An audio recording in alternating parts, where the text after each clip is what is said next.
सांगितलं आम्ही आमच्या बहिणीला 1500 रुपये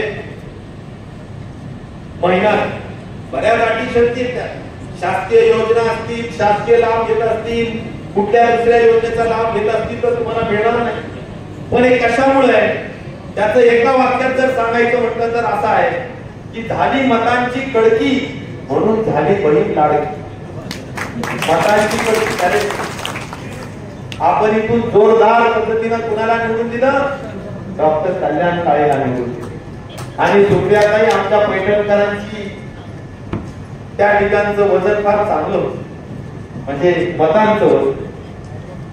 आणि म्हणून पैठणकरांचं सुद्धा मनापासून आभार मानतो की आपण चांगल्या पद्धतीने साथ देण्याची भूमिका केली.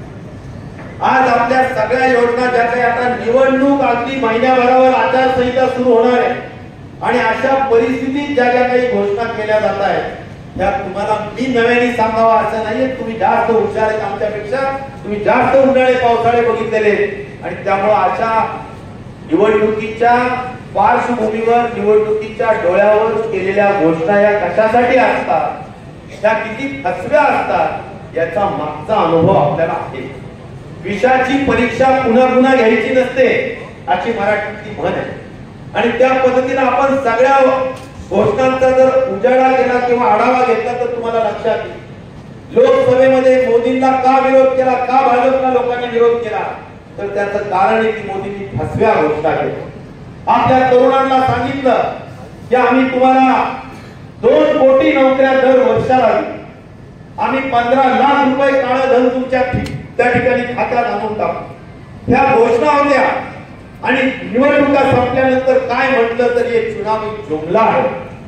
हे चुनावी जुमला जर असेल तर या केलेल्या आमच्या घोषणा सुद्धा चुनावी जुमला आहे असा आपण का विश्वास ठेवू शकत नाही? कारण ह्या सुद्धा घोषणा आज केल्या जात आहेत. आज मी तुम्हाला सांगतो आम्ही सुद्धा विधानमंडळामध्ये अनेक वर्ष काम करतो आहोत, 5-5 टर्म पासून काम करतो आहोत.